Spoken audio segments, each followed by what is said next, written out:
नमस्कार दोस्तों। बारिश की बूंदों की तरह स्वच्छ मनोरंजन और ज्ञान की हरियाली फैलाते इस चैनल में आप सभी का हार्दिक स्वागत है, जिसका नाम है बिखरे हीरे पन्ने। दोस्तों, प्रकृति प्राचीन काल से ही मनुष्य की सहचरी रही है। अपने उन्नत मस्तिष्क से मनुष्य ने अज्ञात प्रकृति, पेड़ पौधों, जीव जंतुओं के साथ सामंजस्य बिठाना सीख लिया। परंतु यदि किसी कारण से यह संतुलन बिगड़ता है तो उसके परिणाम अत्यंत भयंकर होते हैं। आज मैं आपको ऐसी ही एक घटना सुनाने जा रही हूं जिसमें एक सनसनीखेज उपन्यास के सारे तत्व मौजूद हैं। घटना का कालक्रम 19वीं सदी का है और कहानी नेपाल की पहाड़ियों से शुरू होती है। अचानक पहाड़ियों के आसपास बसे लोगों पर हमले शुरू हो गए। धीरे धीरे एक एक करके लोग गायब होने लगे। उस समय आबादी कम और बिखरी हुई थी। शुरू शुरू में लोगों ने इसे गंभीरता से नहीं लिया, क्योंकि उस समय जंगल घने थे और जंगली जानवरों द्वारा इंसानों की हत्या एक आम बात थी।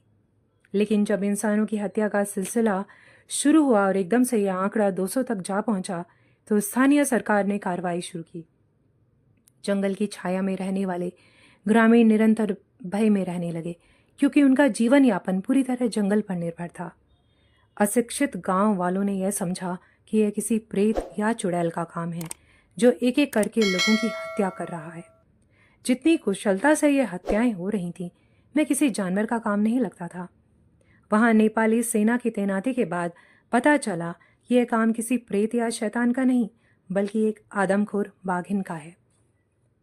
शातिर बाघिन हर बार नेपाली सेना के जवानों को चकमा दे जाती। अंत में ग्रामीणों की सहायता से सेना ने उसे शारदा नदी की ओर खदेड़ दिया, जो भारत नेपाल सीमा पर बहती है। नदी पार करके वह बाघिन भारतीय क्षेत्रों में आ गई, जहां उसे घने जंगल में छुपने की और सुरक्षित जगह मिल गई।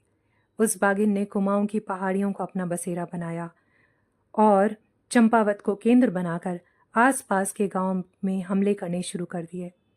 चंपावत में उसका सबसे अधिक आतंक था, इसीलिए उस आदमखोर बाघिन को चंपा का नाम दिया गया। करीब 236 लोगों की मृत्यु के बाद जिम कॉर्बेट, जो उस समय के बहुत प्रसिद्ध अंग्रेज शिकारी थे, को चंपा को मारने का काम सौंपा गया। पर इस शातिर बाघिन के पैंतरे समझना आसान नहीं था। जिम कॉर्बेट के साथ चंपा लुका छिपी का खेल खेलती। जिस गांव में वह उसे खोजने जाते तो वह वहां से 10 गांव दूर निकल जाती। कई बार तो जिम कॉर्बेट को ऐसा शक हुआ कि यह एक से अधिक बाघों का काम है, क्योंकि एक अकेला बाघ एक दिन में इतना सफर नहीं कर सकता। वह इतनी निर्भय हो चुकी थी कि सामने से वार करने लगी। आखिरकार वो दिन आया जब 435 लोगों को अपना शिकार बनाकर Guinness books of world record में नाम दर्ज कराने वाली चंपा अपने आखिरी शिकार पर निकली और उसने 16 साल की एक मासूम लड़की को अपना शिकार बनाया। वह शिकार को मार कर घसीटते हुए जंगल की ओर ले जाने लगी, तभी रात होने लगी। इसीलिए उसका पीछा करते हुए जिम कॉर्बेट को सुबह का इंतजार करना पड़ा। अगली सुबह वह झाड़ियों में छिपी आने वाली मौत से अनजान थी। तभी जिम कॉर्बेट ने अपने साथियों के साथ उस पर कई गोलियां चलाईं और चंपावत में फैले भय और आतंक के राज का हमेशा के लिए अंत हो गया। सालों से भय और दहशत के आदि गांव वालों को यकीन दिलाने के लिए बेजान बाघिन के शरीर को बांस की लकड़ी पर लटकाकर गांव की ओर ले जाया गया। पोस्टमार्टम से यह पता चला कि उसके मुंह के दाहिने तरफ के ऊपरी और निचले कैनाइन दांत गोली लगने के कारण टूट गए हैं, जिसके कारण वह इंसानों का शिकार करने को मजबूर हुई थी।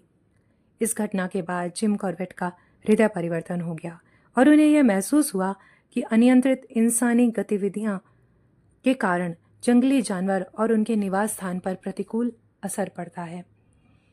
इस अनमोल अनुभव ने उन्हें एक प्रख्यात शिकारी से एक समर्पित संरक्षणवादी बना दिया और उन्होंने 1936 में हैली नेशनल पार्क स्थापित किया, जिसे उनके नाम पर बाद में कॉर्बेट नेशनल पार्क के नाम से जाना गया।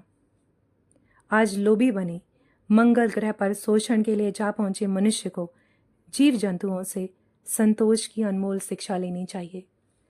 जहां मनुष्य के लालच को पृथ्वी भी कम पड़ गई, वहां इन जानवरों को जीवित रहने के लिए सिर्फ थोड़े से हरे भरे जंगल ही चाहिए। धन्यवाद दोस्तों। आशा करती हूँ कि आपको मेरी कहानी पसंद आई होगी।